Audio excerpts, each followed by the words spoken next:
All right, let's dive right in. Today, we're going to pull back the curtain on equity securities. We're going to talk about what it really means to own a piece of a company. We'll start super small with just a single share, and then we're going to zoom all the way out to see how this all fits into the bigger global picture. So let me ask you this. Think about your favorite brand. You know, the place you get your coffee, the phone in your pocket, the car you drive. What if you weren't just a customer? What if you were actually an owner? That right there, that's the whole idea behind equity securities. It's the thing that takes you from being just a consumer to being a stakeholder with a real claim on that company's future. So here's our game plan. We'll start with the absolute basics. What even is an equity? Then we'll get into the different types of shares you'll see. After that, we'll look at where they're traded and how you can invest in companies outside your own country. And we're going to wrap it all up by connecting everything to the concepts that matter most to any investor: risk, return, and of course, value. Okay, let's lay the foundation. You hear this term equity security thrown around all the time in finance, but what does it actually fundamentally represent? Well, at its very core, an equity security is just a fancy way of saying an ownership claim. Seriously, it's that simple. If you think of a company as a giant pizza, owning a share, an equity security, means you own a slice of that pizza. And that means you have a claim on everything the company owns, all its assets, and a piece of everything it earns, all its profits. Now, it's so important to understand how different this is from debt. When you give a company a loan, they owe you that money back. It's a legal contract. But with equity, you're not a lender, you're an owner. The company doesn't technically owe you anything. Your potential reward doesn't come from a guaranteed interest payment. It comes from sharing in the company's success or its failure.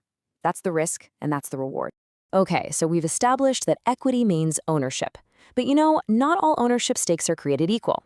There are really two main flavors on the menu, so to speak: common shares and preference shares. Let's break them down. So on one side, you have common shares. This is what most people are talking about when they say they own stock. The killer feature here is voting rights. You actually get a say in big company decisions, like who's on the board of directors.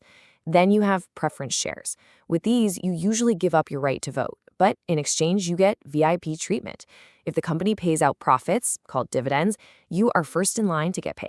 And companies can get even more creative by issuing different classes of shares.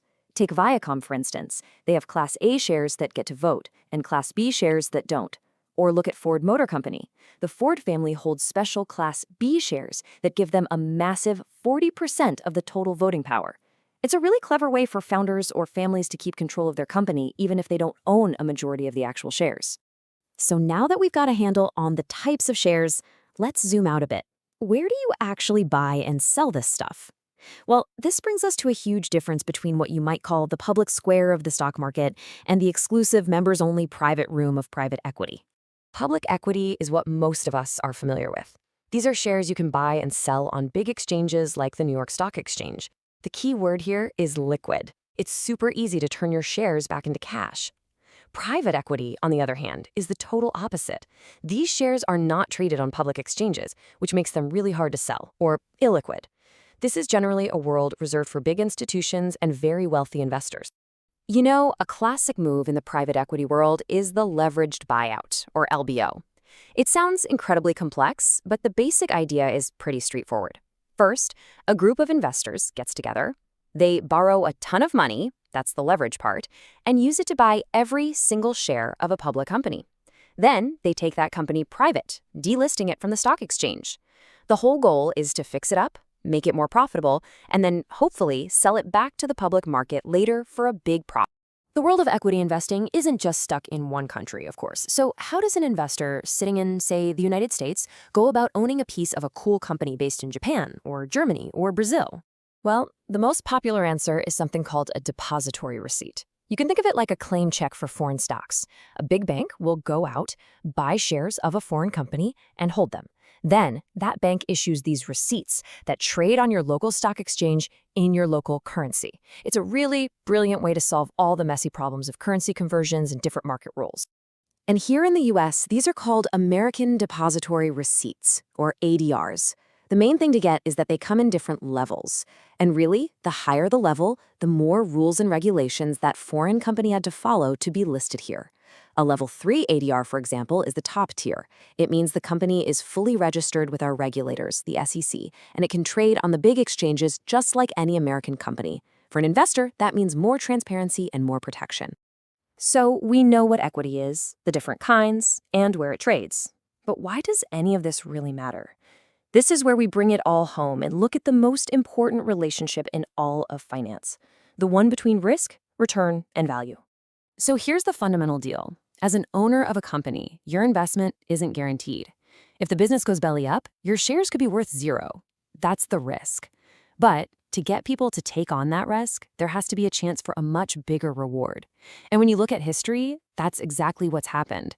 Over the long haul, equities have provided much, much higher returns than safer things like government bonds.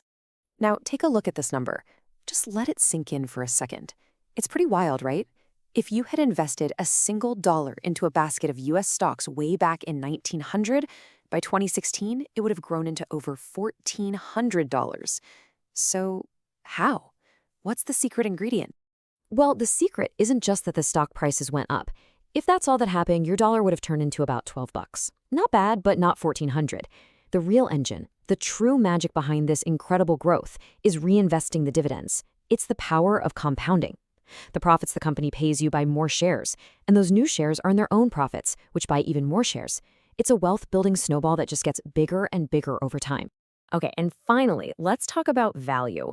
There are two big ways to think about it. First, there's book value. That's the historical accounting number. You take all the assets, subtract all the liabilities, it's what's left over. It's kind of like looking in the rearview mirror.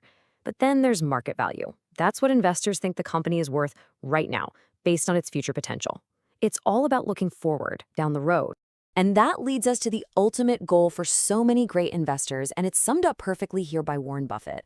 The real goal isn't to focus just on book value or even today's market price. It's to figure out a company's intrinsic value, what the business is truly worth. It's an estimate of all the cash that business is going to generate for its owners for the rest of its life. And like Buffett says, it's fuzzy, it's not a precise number, but trying to estimate it is the absolute heart of smart investing. So there you have it. We've gone from a single slice of the pie all the way to a global claim check. You now have the building blocks, the fundamental knowledge behind one of the most powerful wealth creation tools ever invented. The only question left is, what are you going to build with it?